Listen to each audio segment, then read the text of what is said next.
अस्सलाम वालेकुम। Don news के प्रोग्राम दूसरा रुख में मैं हूं आपका मेज़बान सनाउल्लाह खान। तहरीक इंसाफ के चेयरमैन अपने मुतालबात पर डटे हुए हैं और पेशावर में गुज़श्ता रोज़ जो उन्होंने प्रेस कॉन्फ्रेंस की, उन्होंने सुप्रीम कोर्ट जाने का भी ऐलान किया है, जिसमें वो लॉन्ग मार्च पर सुप्रीम कोर्ट से एक यकीन दहानी मांगना चाहते हैं कि उनको किसी तरीके से रोका नहीं जाएगा और जो आइनी एक इख्तियार दिया आइन ने पुरअमन एहतजाज का, वो उनको करने का इख्तियार दिया जाएगा। इसके साथ उन्होंने नैब तरमीम और इसके साथ इंतखाबी इस्लाहात के हवाले से जो इत्तेहादी हुकूमत ने कुछ बिल पास किए उनको भी चैलेंज करने का ऐलान किया है। इसके साथ साबिक सदर आसिफ अली जरदारी और मलिक रियाज की एक ऑडियो लीक ने भी तूफ़ान बर्पा कर दिया है और वज़ीर आज़म शहबाज शरीफ ने भी उस पर आज एक ट्वीट किया है। इन इश्यूज़ पर हम बात करेंगे। हमारे साथ मौजूद हैं सीनियर सहाफ़ी हैं एमओ साहब, फिरदौस शमीम नकवी साहब हैं पाकिस्तान तहरीक इंसाफ से, कादर मंदुखेल पीपल्स पार्टी से हमें ज्वाइन करेंगे और नून लीग से अब्दुल कयूम ज्वाइन करेंगे। लेकिन सबसे पहले हम फिरदौस शमीम नकवी साहब के पास जाते हैं। नकवी साहब, आप क्या समझते हैं ये जो ऑडियो लीक है, ख़ासकर इस पर अभी तक तहरीक इंसाफ की तरफ से किसी किस्म का कोई मौक़िफ़ सामने नहीं आया है? जी, मेरे ख्याल से आपसे शायद मिस हो गया। ये जो है हमारे लिहाज से फेक है और शहबाज गिल ने बाकायदा इस पे प्रेस के सामने भी बात कही है, ट्वीट भी की है और ये मुमकिन नहीं है कि इमरान खान जो हैं वो आसिफ जरदारी के साथ मसालहत की बात करें और उनसे कोई कंसेशन मांगे। और ख़ास तौर पे उस पहले जो इमरान खान साहब ने भी कहा और जिसके सामने उन्होंने कहा कि तुम निशाने पे हो, और उसके बाद जो जवाब आसिफ जरदारी ने दिया था, तो वो मुमकिन नहीं है कि ये सारी चीजें हों। और आप सोचिए ये करा कौन रहा है? आप कह रहे हैं कि ये फेक हैं और ये तमाम जो है डीप वो फेक जो एक टर्म निकाली थी पीटीआई ने, उस किस्म की चीज़ें हैं, तो ये करा कौन रहा है आपके ख्याल में? सर देखिए, मुझे क्या इस पे क्या सराही करूं। ऑब्वियसली जिसको फायदा पहुंचने सकता है वही करा रहे होंगे। लोग इमरान खान की पॉपुलैरिटी से डरते हैं, जो जो डरते हैं वो करा रहे हैं। क्या उसके अंदर सारी पीडीएम की पार्टीज नहीं आती? बात तो सारी है। जब लोग आते हैं जो घबरा गए, अब जो घबराए गए वो घबरा गए। देखिए माशरे में कौन कौन घबराया। ठीक है, तो ये बताएं कि जो इस वक्त जी प्लीज आप बात करें। मैं ये बात कह रहा हूँ, देखिए कुछ चीजें ऐसी होती हैं जो किसी शख्सियत के साथ मंसूब की जा सकती हैं, कुछ चीजें नहीं मंसूब की जा सकती। इमरान खान साहब की शख्सियत के साथ अगर आप ये देख रहे हैं, वो बिल्कुल स्ट्रेट शूटर हैं। इस हद तक के स्ट्रेट शूटर हैं कि कई दफा हम भी हैरान होते हैं। जैसे कल प्रेस कॉन्फ्रेंस की, उन्होंने कहा हमारी तैयारी में कुछ कमजोरी रह गई थी। भाई बहुत सारे और वजूहात भी दी जा सकती थी, नहीं दी। वो सच बोलने पे यकीन रखते हैं, उन्होंने बयान की। अगर उन्होंने इस किस्म की कोई बातचीत का या उसका अंदिया करना था तो वो कॉम्प्रोमाइज के लिए मलिक रियाज के ऑफिस को क्यों इस्तेमाल करते और क्या फायदा? और क्या आसिफ जरदारी के लिए अगर अप्रोच करना होता तो और मुख्तदिर इदारे नहीं है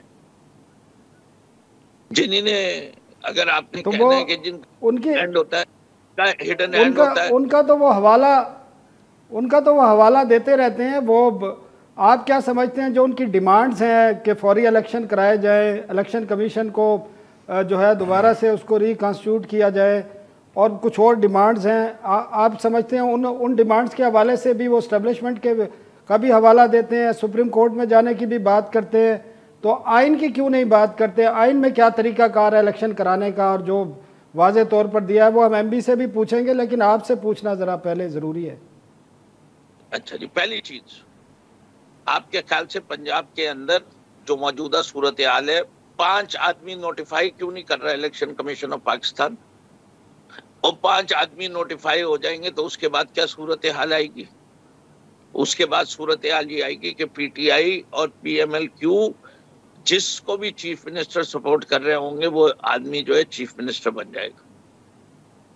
वो शहबाज शरीफ की गवर्नमेंट को एक मिनट सुन लेना। सलीम साहब एक मिनट रोकिएगा, मैं अजीज जी बताएं। जी बोलें प्लीज। जी, तो पहली चीज तो ये पंजाब की गवर्नमेंट का एक इशू। दूसरी चीज ये ठीक है कि सेक्रेटरी असेंबली की जो रिपोर्ट है उसके लिहाज से बड़ा क्लियरली लिखा हुआ है कि प्रोसेस फॉलो नहीं हुआ election of the chief minister का।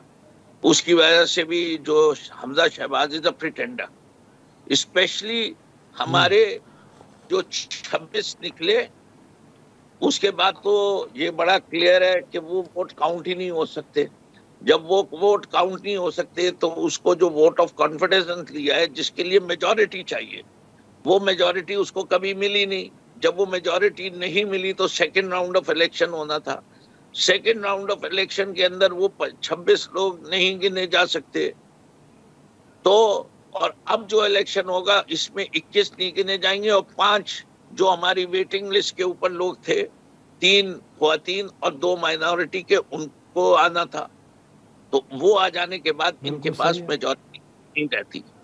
अब उमर चीमा ने 2-3 किए हुए, इसके अंदर कि चीफ मिनिस्टर सही नहीं है, बुलतार वापस है, उसको वैसे गवर्नर हटाना गलत है, ये सब जो कुछ होंगे उसका नतीजा ये है कि पंजाब में एक कॉन्स्टिट्यूशनल बुरहान एग्जिस्ट करता है।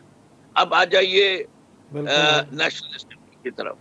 नेशनल असेंबली में सुप्रीम कोर्ट के जो फैसला आया है, ये सारे 21 के 21 लोग जो हैं, जो पीटीआई के एमएनए साबका हमारे लिहाज से जो डिफेक्ट कर चुके हैं पार्टी, उनके वीडियो बयान मौजूद हैं। और ये कब तक खैर मना सकते हैं? 9 जून से आगे तो मना ही नहीं सकते। They will vote on the budget. और जैसे ही वो वोट या ना वोट नहीं करेंगे तो वो कहां खड़े होंगे? और उसके बाद सिर्फ ये गवर्नमेंट खड़ी भी है 2 से 3 वोटों पे। 2 से 3 आदमी डिफेक्ट कर जाएंगे। और इस वक्त जो हम मुल्क खड़ा हुआ है उसके अंदर you need long term government. इस इकोनॉमिक क्राइसिस से निकालने के लिए ये short term government tottering on its feet which can fall any day, that's not going to help the country. Naqvi साहब, इस मौके पर निगरान हुकूमत इन हालात को संभाल सकती है आपके ख्याल में? नहीं जी, देखिए मेरे लिहाज से निगरान हुकूमत को करना क्या है? निगरान हुकूमत को एक 3 माह से 6 माह का बजट देना है जिसमें कोई डेवलपमेंट काम नहीं होंगे, हुकूमत के काम चलेंगे। लेकिन जो मुश्किल फैसले हैं उसके लिए जो है वो जितनी जल्दी इलेक्शन हो जाता है उतनी जल्दी हो जाते हैं। आप नियतें तो देखें। मौजूदा जो इलेक्शन कमीशन है, अगर वो इलेक्शन कराता है तो आप उसके नताइज तस्लीम करेंगे आपकी जमात? देखिए बड़ी सीधी सीधी बात है कि transparent, fair and free elections हो तो क्यों नहीं करेंगे? जो इलेक्ट्रॉनिक वोटिंग मशीन पे राजी नहीं होते। नहीं पाके वो जो रवैये नजर आ रहे हैं उसमें तो यही है, ट्रांसपेरेंट और शफाफ वही है जिसमें जो सियासी जमात कामयाब होगी उसके लिए ट्रांसपेरेंट होंगे, जो रह जाएगी वो कहेगी कि तमाम इसमें घपले हुए हैं, इलेक्शन कमीशन बायस्ड है, इसमें एस्टेब्लिशमेंट बायस्ड है, इसमें इदारे बायस्ड हैं। तो फिर इस किस्म की बातें शुरू हो जाती हैं। इजाजत है बोलने की?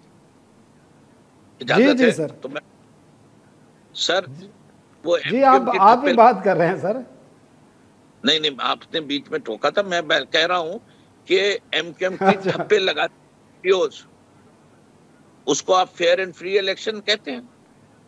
2013 को याद दिला रहा हूं आपको, मैं 18 को रेफर नहीं कर रहा अभी। उसको आप फेयर फ्री इलेक्शन मानेंगे?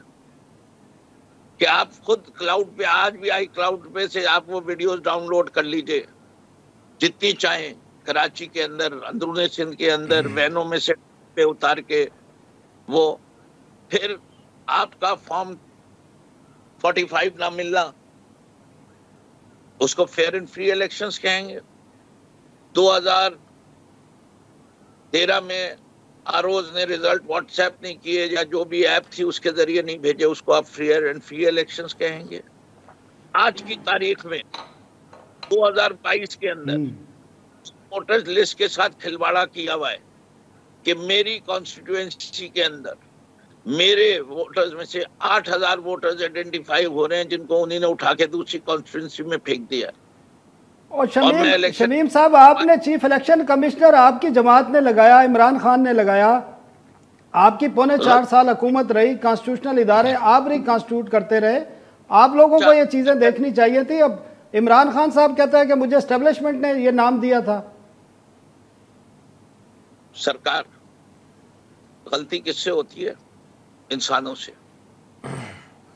तब चलता है जब किसी आदमी को आप ओहदे पे बिठाएं और आप उसके फैसलों को देखें, क्या उसकी डिसीजन मेकिंग ट्रांसपेरेंट नजर आ रही है? देखिए, उस चीफ इलेक्शन कमिश्नर का सबसे गलत सर, ट्रांसपेरेंट उस वक्त नजर आती है कि जब आप यू आर चीफ एग्जीक्यूटिव, आपका इख्तियार है, आप खुद करें। आप मान रहे हैं कि हम एस्टेब्लिशमेंट से गाइडेंस लेते थे, तो वहां तो ट्रांसपेरेंसी नजर नहीं आती ना। फिर देखिए, पहली चीज, फिर ये आपको किसने कहा कि आप अगर कंसल्टेशन करें और कंसल्टेशन के तहत कोई नाम अगर आए उसको लगा लें, तो उसमें बुराई क्या है? अगर मैं आपको तजर्बाकार समझता हूं और आप मुझे एक नाम सजेस्ट करते और मैं उस आदमी को आपकी इसकी जो पैमरा है उसका हेड बना दूं, तो मैं कसूरवार हूं? वो पैमरा में हेड बनने के बाद बिल्कुल गलत काम करना शुरू कर दे? भाई, मैं आपको सही समझता था ना। कसूर ये है कि आप दूसरों की तरफ देख रहे हैं। आप दूसरे इदारों की, जिनका रोल ही नहीं है उसमें अपॉइंटमेंट में, जिनका सियासी किरदार नहीं है, आप उनकी तरफ देख रहे हैं। सर, बहुत शुक्रिया। हमारे पास एमबी सोमरो भी हैं। एमबी नकवी साहब ने जो की है, आपने सुनी है, पंजाब की भी बात की है, इलेक्शन कमीशन की भी बात की है, तो कैसे देख रहे हैं ये इस सूरत हाल में इमरान खान साहब की जो डिमांड्स हैं, उनका कॉन्स्टिट्यूशनल और आइनी आप बैकग्राउंड क्या है कि वो आइन और कानून के इम्बिक्वेट में आते हैं वो, या वो कोई और ही? देखिए, जैसे अभी नकवी साहब ने कहा कि आइन में क्लियर लिखा हुआ है कि इलेक्शन कमिश्नर की तानियाती के हवाले से प्राइम मिनिस्टर को किसके साथ मुशावरत करनी है? इस्टेब्लिशमेंट के साथ उसको मुशावरत नहीं करनी थी। कॉन्स्टिट्यूशन कहता है अपोजिशन लीडर के साथ उसको मुशावरत करनी थी, तो अपोजिशन लीडर से मुशावरत करते। अगर प्राइम मिनिस्टर साहब ने खुद माना है कि भाई उनको नाम किसी और जगह से आया है, तो प्राइम मिनिस्टर साहब ने, तो ये उनका मैंडेट था और अपोजिशन लीडर का मैंडेट था, और तो वो तो उन्होंने आइन को साइड रखकर उसने काम किया। तो कितनी गलतियां खान साहब एतराफ़ करेंगे? ये गलती खान साहब से हो गई, वो हुकूमत में जल्दी फैसले न करने की खान साहब के होगी। खान साहब गलतियां बहुत सारी मानते हैं। असल अभी जो आप कह रहे हैं, सवाल है आपका जो खान साहब के मुतालबे हैं, तो खान साहब का जो मुतालबा है, तो इलेक्शन कमीशन इस्तीफ़ा दे दे। एक तो अब ये जो चीफ इलेक्शन कमिश्नर और 2 मेंबर हैं पंजाब और फ्राम बलूचिस्तान, अपना सिंध और फ्राम बलूचिस्तान 2 मेंबर हैं, 3 मेंबर पे इस टाइम इलेक्शन कमीशन है। ये तीनों खान साहब ने लगाए। अब वो यही बात अब हुकूमत चाहे तो इनको नहीं हटा सकती। इनको आप जैसे सुप्रीम कोर्ट के जज को जिस तरीके से हटाते हैं, आपको उस तरीके से हटाना पड़ेगा या खुद इस्तीफा दे। बड़ी इंटरेस्टिंग गुफ्तगू आप कर रहे हैं। एक नाजरीन एक वक्फा लेते हैं और वक्फे के बाद एमबी सोमरो से दोबारा हम बात करेंगे। इमरान खान के जो मुतालबात हैं उनकी आईनी हैसियत है क्या, एक वक्फे के बाद। Welcome back. हम बात कर रहे थे एमबी सोमरो से तहरीक इंसाफ के चेयरमैन इमरान खान के जो मुतालबात हैं उनकी आईनी हैसियत क्या है, आइन में क्या उनकी गुंजाइश है। एमबी आप बात कर रहे थे और जो शमीम नकवी साहब ने भी जो बातें की हैं, ख़ासकर उन्होंने जो ऑडियो लीक है उसको फेक करार दिया है और उन्होंने कहा कि ये फेक है और गलती उन्होंने कहा इंसान से हो जाती है, लेकिन इस ऑडियो टेप पे उन्होंने साफ किया। जहाँ तक ऑडियो लीक का मसला है तो इसको फेक या जीनियन करार दे सकते हैं या आसिफ जरदारी या मलिक रियाज, क्योंकि उन दोनों के बीच में बात के हवाले से हुई है। वो दोनों कह सकते हैं कि ये बात दुरुस्त है या नहीं है, मगर मलिक रियाज का कोई बयान नहीं आया क्योंकि कल से सारी नेशनल मीडिया में चली है। तो अगर फेक होती तो सबसे पहले वो ही बयान देते। और दूसरी बात यह है कि मैं जो आप कह रहे थे, असल में यह खान साहब जो मुतालबा कर रहे हैं, तो फौरी इलेक्शन कराएं। वो खान साहब इसलिए कर रहे हैं कि खान साहब को लग रहा है कि इस वक्त वो लोग उसके साथ हैं, वो फौरी इलेक्शन करा के उसका फ़ायदा लेना चाहते हैं। तो ज़ाहिर है आगे जिनसे मुतालबा कर रहे हैं वो भी पॉलिटिशियंस हैं, तो वो ऐसा क्यों उसका मुतालबा कबूल करेंगे जिससे खान साहब को फ़ायदा हो। तो और अगर आइनी मामला है तो आइनी मामला तो ये है कि असेंबली की 5 साल मुद्दत है, वो 13 अगस्त 2023 को ख़त्म हो रही है, तो वो तो आप पहले नहीं करा सकते। मतलब आइन में कोई गुंजाइश नहीं है, वो एक गैर आइनी डिमांड कर रहे हैं। खान साहब के पास एक गुंजाइश है, तो 2 मेंबर्स के वोट पे हुकूमत चल रही है, जो उसके पुराने एलाई थे वो तोड़ के या खुद हुकूमत बनाए। बाकी देखिए इस वक्त जो निगरान, आप वो कह रहे थे निगरान हुकूमत लाएं, इस वक्त जो मुल्क की सूरत हाल है माशी खास तौर पर, तो निगरान हुकूमत 90 दिन में इलेक्शन कराने हैं। 90 दिन का मकसद ये है कि आपके पास तेल के पैसे ही नहीं है भाई, तो अगर निगरान हुकूमत आएगी, IMF के साथ बातें रुक जाएगी, कोई भी IMF जब तक पैसे नहीं देगा, कोई भी इंटरनेशनल इदारा आपको पैसे नहीं देगा, तो मुल्क में पैसा ही नहीं होगा, तो आप फ्यूल कहाँ से लेंगे, ये अपना कहाँ से खाने पीने की अशिया लेंगे। और एक मैं आखिर में बात करूं कि खान साहब जो कह रहे हैं कि फौरी इलेक्शन कराएं, इस वक्त एक तो माशी सूरत हाल नहीं मान रही है, और दूसरा खान साहब को अपना मुफाद लग रहा है पॉलिटिकल, वो समझते हैं कि लोग उसके साथ हैं, मतलब इस वजह से तो वो इलेक्शन चाहते हैं। नाजरीन, हमें अब्दुल कयूम साहब नून लीग से ज्वाइन किया, कादर मंदुखेल साहब ने भी ज्वाइन किया, दोनों का बहुत शुक्रिया। कादर साहब, वक्फे से कबल हमारे साथ फिरदौस शमीम नकवी साहब भी मौजूद थे, उनसे भी हमने यही सवाल किया कि आइनी हैसियत क्या है इमरान खान के जो डिमांड्स हैं, ख़ासकर इलेक्शन कमीशन के हवाले से। जब हमने उनसे पूछा कि चीफ इलेक्शन कमिश्नर उन्हीं ने तैनात किए थे और उन्होंने इसको गलती तस्लीम किया और उन्होंने कहा कि नाम कहीं और से आया था, तो आइन के हवाले से तो वो बड़े क्लियर हैं कि वो आइनी मामलात को समझने के लिए तैयार ही नहीं है, कबूल करने के लिए तैयार नहीं है। तो आपकी पार्टी का क्या मौक़िफ़ है इमरान खान की डिमांड्स के हवाले से और ये ऑडियो लीक्स के हवाले से, जो कल आसिफ जरदारी साहब और मलिक रियाज साहब की एक ऑडियो लीक सामने आई है? इन्होंने कोई बात नहीं मानी है। आप अवल तो बात यह है कि क्या जवाब बनता है कि वो इलेक्शन का डिमांड कर रहे हैं। जब इनके दौर में हम डिमांड करते थे कि इलेक्शन कराओ तो कहते थे कि टाइम पूरा करेंगे असम्बली, अगले 5 साल भी हमारे। फिर एन आइन की आर्टिकल 95 के तहत बात की तहरीक पास हुई है, उसके तहत वो चलता हो गया। अब वो कह रहे थे कि इलेक्शन कराओ, चलो थोड़ी देर के लिए मैं आपके साथ एग्री कर लूंगा, बिल फर्ज हमने मान लिया इलेक्शन आज कराते हैं, आज हुकूमत तोड़ दे और निगरान हुकूमत कायम करेंगे। मैं फर्जी बात कर रहा हूँ। इलेक्शन कौन कराएगा? मौजूदा इलेक्शन कमीशन। क्या उस इलेक्शन कमीशन को मानने को तैयार है? दूसरा सवाल, अगर वो मानने को तैयार नहीं है तो नया चीफ इलेक्शन कमिश्नर किसकी मर्जी से होगा?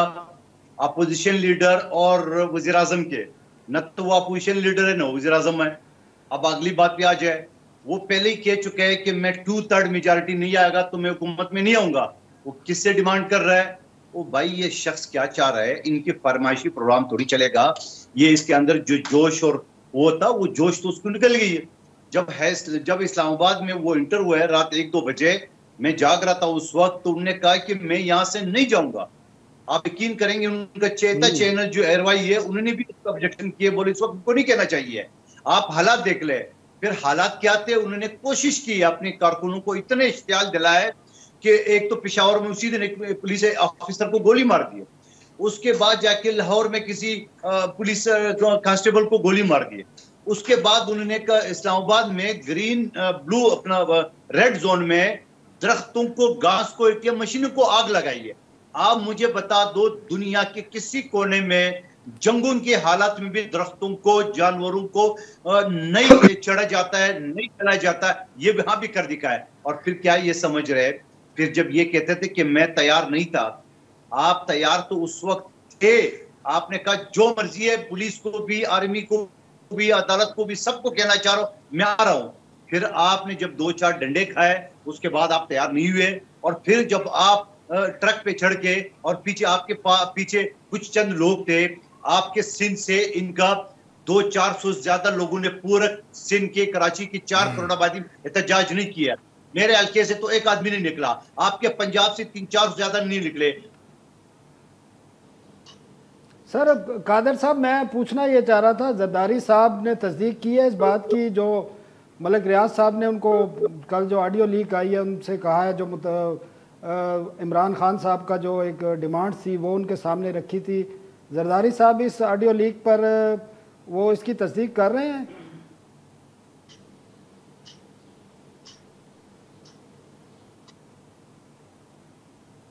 मेरे ख्याल में लाइन कयूम साहब की तरफ हम जाते हैं। कयूम साहब, आपने आज वज़ीर आज़म का ट्वीट भी देखा होगा जिसमें उन्होंने बात की है इस ऑडियो लीक पर, और उन्होंने कहा है कि ये इमरान खान साहब ने NRO मांगने की कोशिश की और जब नाकाम हो गए तो फिर उन्होंने दूसरा रास्ता, साजिश का रास्ता इख्तियार किया।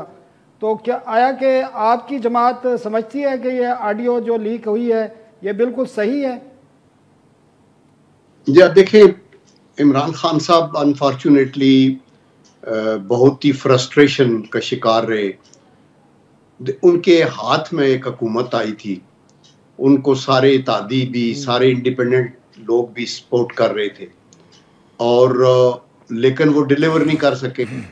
और उन नालायकियों की वजह से, उस महंगाई की वजह से और इकोनॉमिक डिजास्टर की वजह से फिर जब नो कॉन्फिडेंस पे सब लोग इकट्ठे हुए, जो कि अनप्रेसिडेंटेड है पाकिस्तान की तारीख में।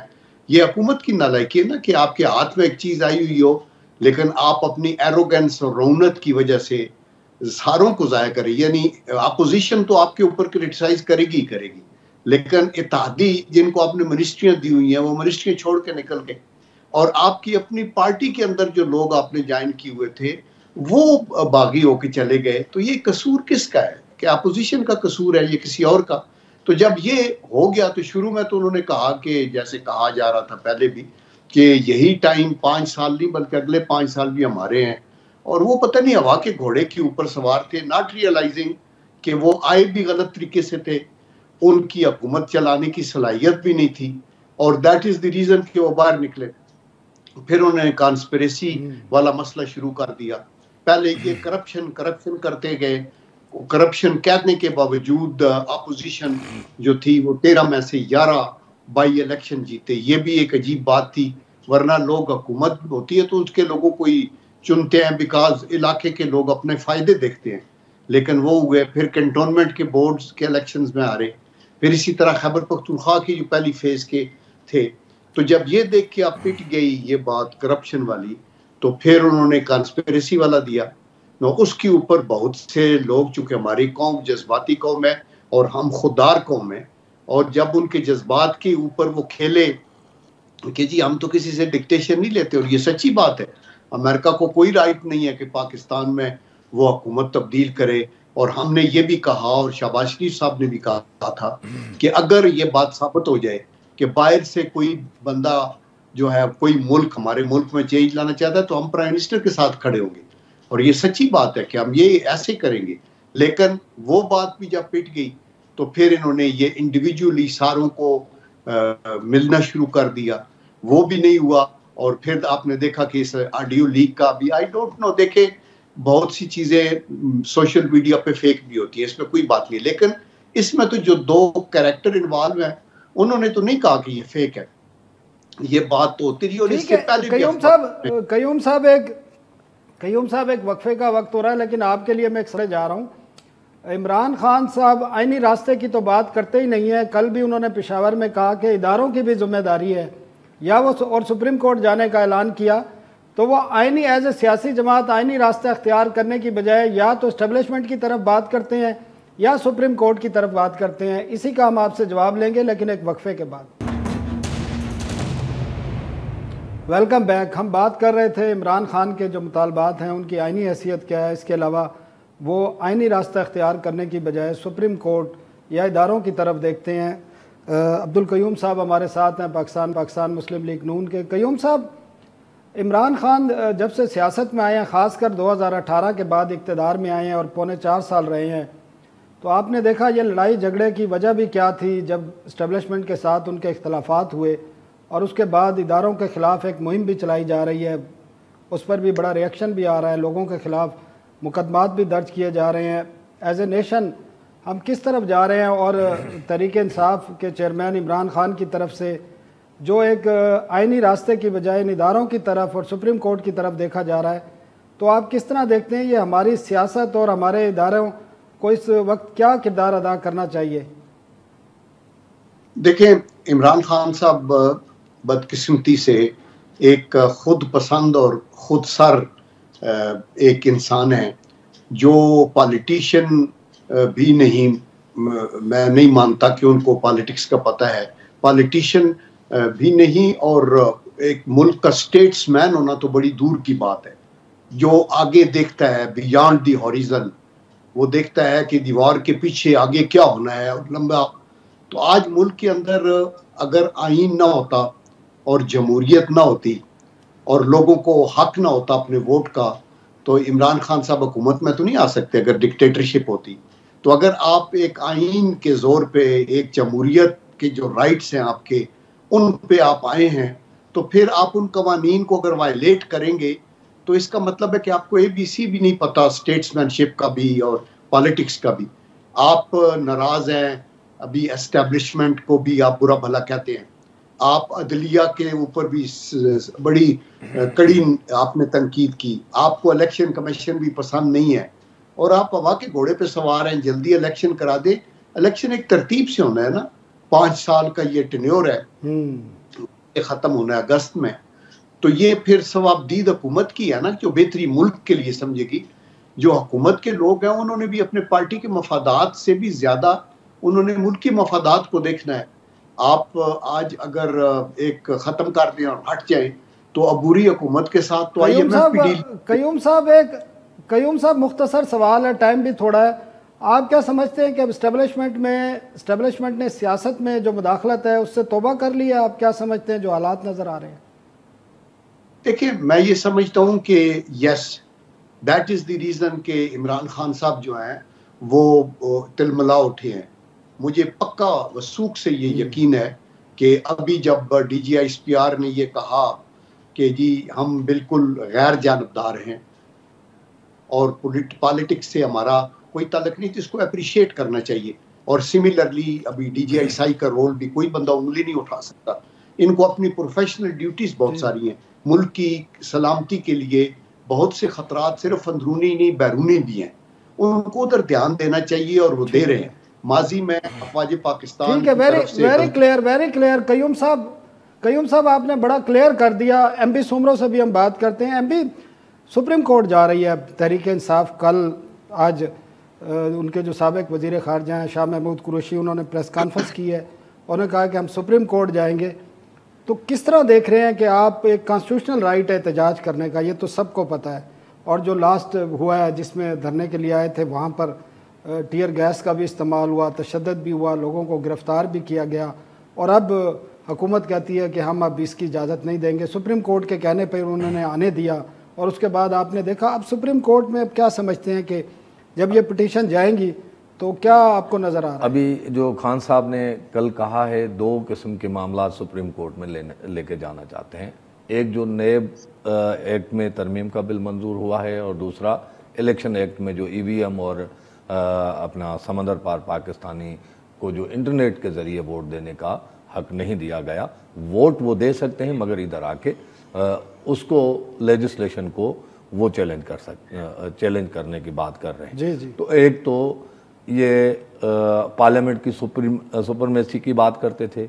जब डिप्टी स्पीकर के रूलिंग को सुप्रीम कोर्ट ने उड़ाया तो पार्लियामेंट में खड़े होकर उन्होंने सुप्रीम कोर्ट पे तनकीद की, तो भाई पार्लियामेंट के मामलात पर उनका काम ही नहीं है।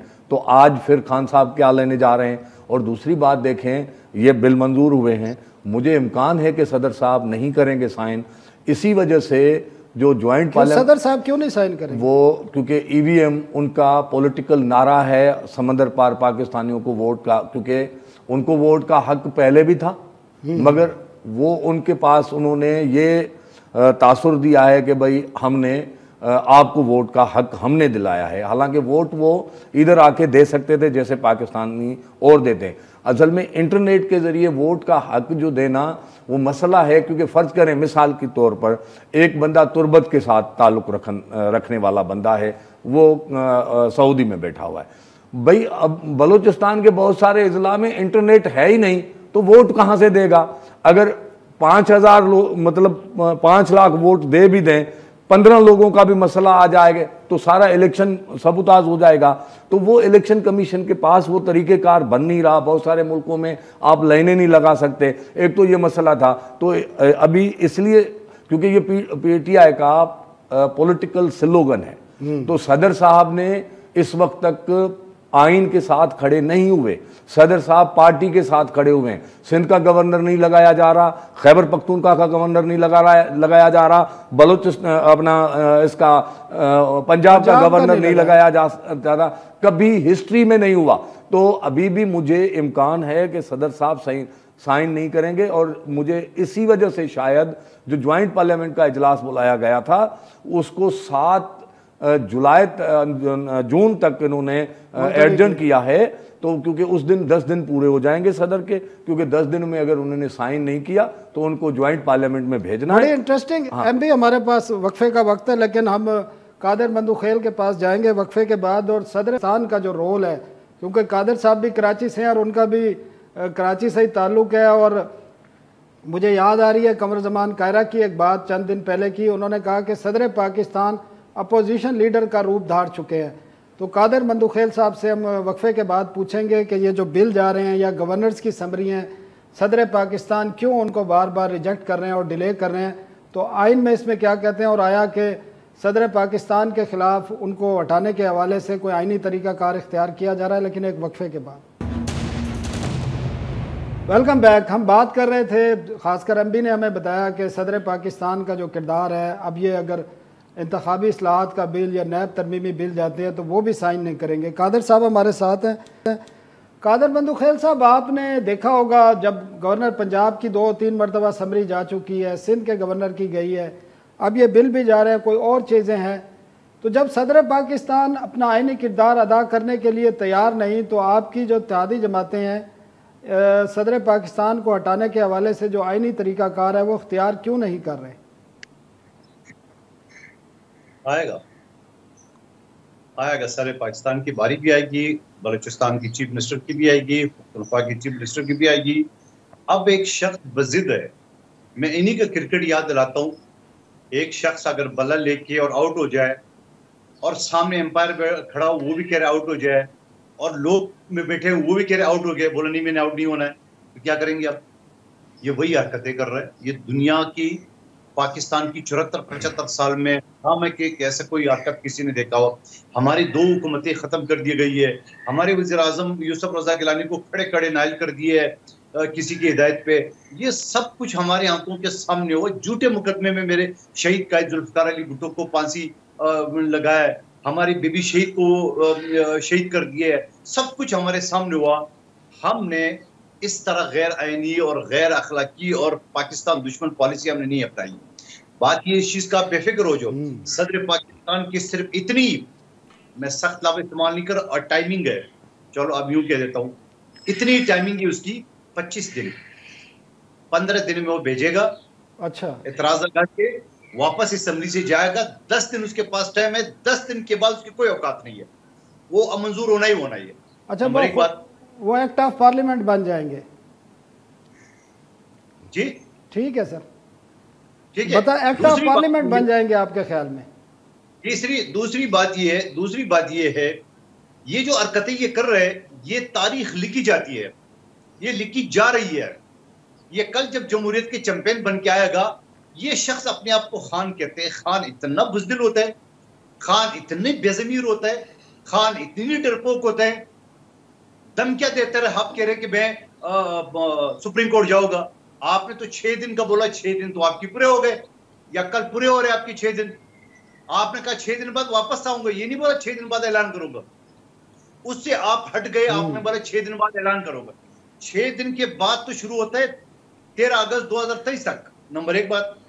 सॉरी, दूसरी बात ये आप कह रहे मैं सुप्रीम कोर्ट जाऊंगा, आप सुप्रीम कोर्ट से किस चीज की गारंटी मांग रहे हो? क्या आप दरख्तों को आग लगाएंगे, आपको लाठीचार्ज ना करें? आप एटीएम मशीन को तोड़ेंगे, आपको अरेस्ट नहीं करेंगे? आपके लोग डंडे और क्लाशिनकोव निकालेंगे, उसको कुछ नहीं कहा जाएगा? ये दुनिया का कोई कानून आपको इजाजत नहीं दे सकता है। मुझे भी 28-29 साल हो गए प्रैक्टिस करते हुए कानून की, ठीक है। दूसरी बात ये, सुप्रीम कोर्ट से ये सवाल करेगा, ये मुंह किस मुंह से जाएगा? सुप्रीम कोर्ट ये सवाल करेगा, जब मैंने आपको इजाजत दी थी F9 पार्क, H9 पार्क में, आप बीच आउट क्यों आए? जब मैंने आपको बोला था कि आप इंतजामिया के साथ बैठ के ये सारी चीजें तय करो, आप क्यों नहीं बैठे? अब क्या आए हो? होना तो ये चाहिए कि सुप्रीम कोर्ट को कंटेम्प्ट ऑफ कोर्ट जो अकेले फाइल हो चुकी है उसके पुष्टि करनी चाहिए। नंबर एक बात। कादर साहब टाइम खत्म हो, हमारे पास टाइम खत्म हो रहा है, हमने बाकी मेहमानों से भी एक लफ्ज लेना है। सर कयूम साहब, क्या आखिरी वर्ड्स क्या हैं आपके कि इस वक्त जो सूरत हाल है, सुप्रीम कोर्ट जिस तरह कादर मंदूखेल साहब ने कहा सुप्रीम कोर्ट अब इजाज़त नहीं देगी और सुप्रीम कोर्ट के भी रोल को भी आपने देखना है, तो क्या नज़र आ रहा है, दोबारा लॉन्ग मार्च होगा? नहीं देखिए, मैं तो ये कहता हूँ कि हमारे सियासी कायदीन को होश के नाखन लेने चाहिए, स्पेशली इमरान खान साहब को। ये पार्टियां इंपॉर्टेंट हैं, लेकिन इन पार्टियों से ज़्यादा हमें अपना मुल्क अजीज़ है। हुकूमतें आती जाती रहती हैं, हमें हमारे पास एक आइन है जिसके ऊपर हम सब मुतफिक हैं, उसके मुताबिक चलना चाहिए। ये पहले भी गिदड़ बबकियाँ थी, मैं 30 लाख बंदे लाऊंगा, 20 लाख लेके आऊंगा, आपने देखा क्या हुआ। और आइंदा भी ये जो गुब्बारा है, इससे हवा अभी निकल चुकी है। तो मेरे ख्याल है इमरान खान साहब अपनी पुरानी गलतियों का देखें, क्या किया था, सोल सर्चिंग करें, अपना अच्छा मैनिफेस्टो बनाएं और ये इलेक्शन ईयर तैयारी करें और इस हुकूमत को चांस दें कि ये ठीक है कयूम साहब, बिल्कुल आपने सही कहा, आईनी रास्ता अख्तियार करना चाहिए तमाम जमातों को। एमपी लास्ट वर्ड जी। मेरी नज़र में खान साहब ने असेंबली से इस्तीफ़ा दे के असेंबली से बाहर निकल के गलती की। अगर खान साहब असेंबली में होते, जिस तरह इन्होंने 2 बिल मंजूर किए हैं, इतनी आसानी से हुकूमत मंजूर नहीं कर पाती। और अब जो नैब चेयरमैन लगा रहे हैं, वो नैब चेयरमैन जब खान साहब खुद होते या शाह महमूद कुरैशी होते तो नैब चेयरमैन इस तरह नहीं लग सकता, आसानी से नहीं लग सकता था। तो खान साहब ने असेंबली का फोरम छोड़ के मेरे हिसाब से गलती की और अभी उनको मुझे लगता है कि रियलाइज हो रहा है और ये मुझे इम्कान नजर आ रहा है कि वो असेंबली में वापस आएंगे। बहुत शुक्रिया एमपी सुमरो, अब्दुल कयूम साहब, कादर मंदूखेल साहब, आपका शुक्रिया। तमाम दोस्तों का ख्याल है कि हर सियासी जमात को आइनी रास्ता इख्तियार करना चाहिए, यही पाकिस्तान के मफाद में है। हमें आइंदा हफ्ते तक के लिए इजाज़त दीजिए। अल्लाह हाफ़िज़।